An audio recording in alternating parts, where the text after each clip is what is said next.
In this lesson, we're going to take a look at rock lick number 11 of my rock lick guitar series.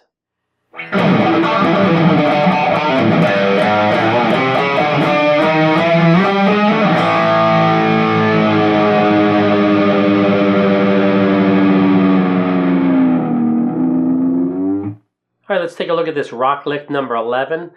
To me, this lick was Nuno Bettencourt inspired. Not that I can play anything like him, but I wanted to create something that sort of was in the style of him. Alright, so let's go ahead and take a look at how to play the first measure. Alright, the first measure goes... And what I'm doing here, if you see for the first two beats, those 8 16th notes, they're all palm muted.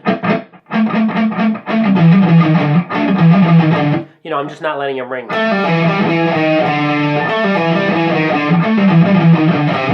So you just want to mute the palm mute that a little, and that just means that you're just letting your palm rest down near the bridge on your strings just a little bit. All right, so on the first beat there, we have 4 16th notes. It's going to go 1 E and of course, if you palm muted, 1 E and So I have the tempo at this at 110.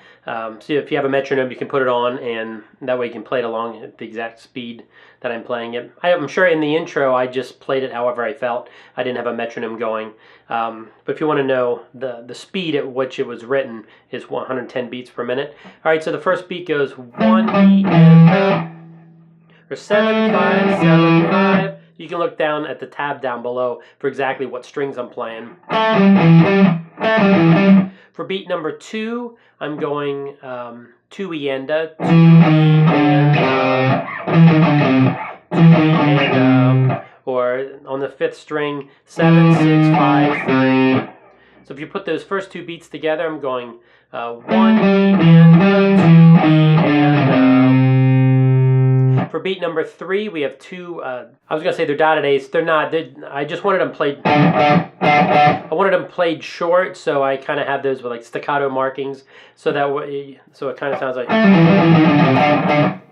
kind of playing them and muting them quick. All right, so that's beat number 3. For beat number 4, what we're doing is we're gonna palm mute 4 notes. It's gonna go 4 E and 4 E and, and that's gonna be 5 3 5 3. So if I play that first measure again, it's going to go 3 4. So one more time, if I play that measure, it's going to go 3 4. Now let's go ahead and take a look at how to play measure number 2.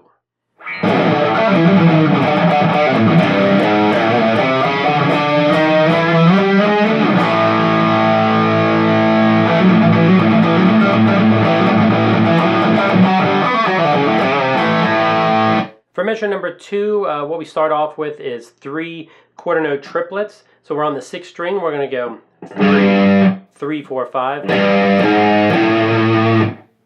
I'm not going to explain exactly how to count those out. You're just going to space those evenly out over 2 beats. You don't play anything on the downbeat of 3. So the way I look at it, as long as you get these notes in before the and of 3, I think that sounds really cool. So I'm basically just playing these 3 like this. Come in on, and I'm holding this while 3's coming in. 3 and 4 and. So it's like you're going. So I'll go ahead and play that measure slowly, and you can play along with me. 3 4. One more time. 1 2 3 4. Alright, now let's take a look at how to play measure number 3. For measure number 3, rhythm-wise, it's the exact same as measure number 2.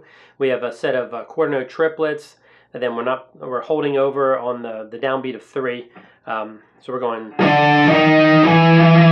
and then on the and of 3, we're coming up here and playing an octave on 10. And then for 4 and, we're going 11 12.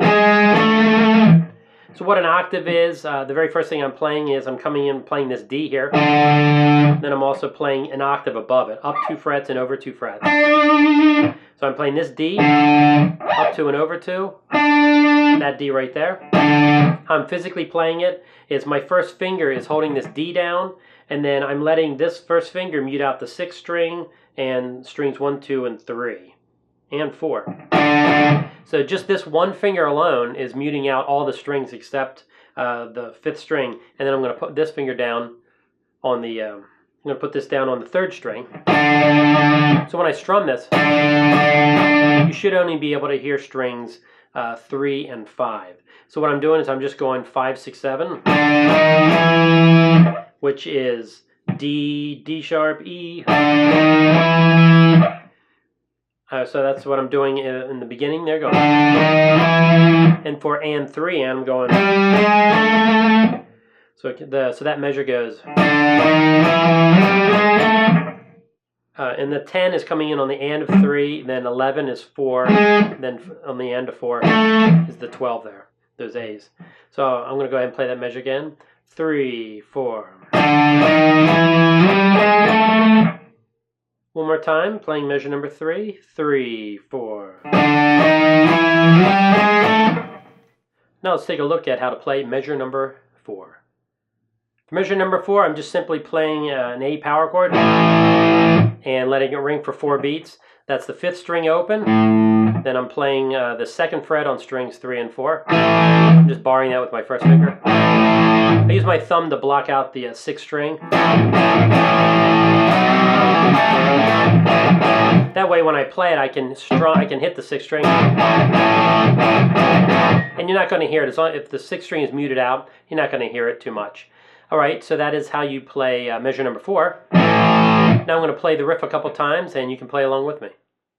1, 2, 3, 4.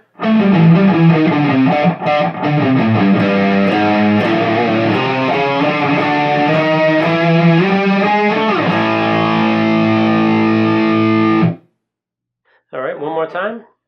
1, 2, 3, 4.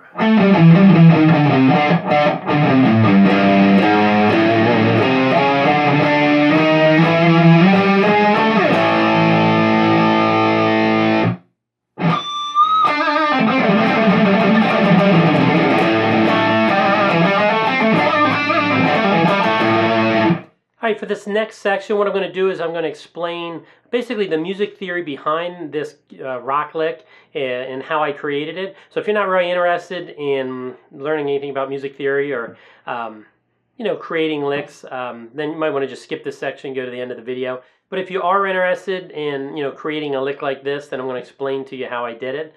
So the first thing I thought of is what would be a fun key to play in. I chose A minor. So I chose A minor because I like it and it has that open, A there you can work with. So when I'm going like this, I'm really just playing, in my brain, I'm just playing A minor pentatonic. I'm going, turn the volume down here a little. I'm playing 1, these are how the notes function. It's 1, flat 7, 5, flat 7. It's part of this A minor pentatonic. So it's 1, flat 7, 5, flat 7. Then I'm coming back down here to the 5th, walking down, flat 5, 4. Then this is the flat 3, this C. It's a flat 3 in A minor. So this 3 here is the flat 3rd, and then these two 5s are those are a 4th. 1, 2, flat 3, 4. Flat 3, 4, 4. And then this pentatonic. Those 4 pentatonic notes are going to be 1, flat 7 in the key of A, and this is a flat 3, and that is 4. So I'm going 4, flat 3, 1, flat 7. This is just A minor pentatonic. Nothing fancy. And then I decided to go ahead and walk up. I love, to me it sounds very Hendrixy, whether it sounds like Nuno or not. I'm thinking Hendrix when I'm doing this. So what I'm doing is I'm starting at the flat 7 and chromatically walking up to A right here, which is the root. So I'm going flat 7, 7, 1. And then I'm going to move over and do the exact same riff. So I think that sounds very Hendrixy. And which is flat 3, 3, 4. So I'm going. And then I decide to go with octaves. Which is basically 5. I'm sorry, a 4, sharp 4, or flat 5. I like to think of it as flat 5. 4, flat 5, 5, and then I just did octaves. Because I thought it would sound more dramatic. I do put a little vibrato on that 7, on that E octave.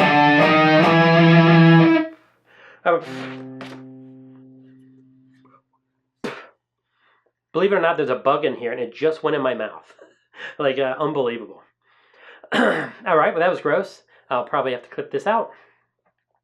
Alright, so what I'm doing here with those octaves, I'm going 4, flat 5, 5,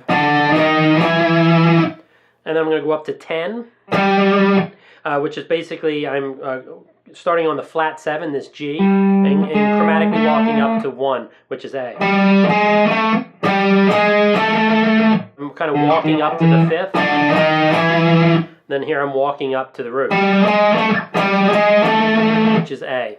Then at the end I just thought it'd be kind of, to just put a power chord at the end of it.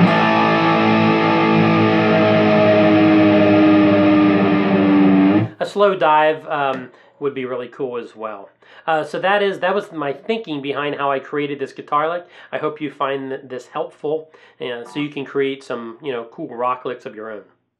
Thanks for checking out this rock lick number 11. If you'd like to see more of these and a lot of other different types of lessons, make sure you subscribe to my YouTube channel and make sure you hit that bell. I also started a Patreon page for GuitArmy where I'm putting all my online courses over there and all my YouTube videos and lessons for my private students. It's going to be a really cool thing, so make sure you check out GuitArmy on Patreon.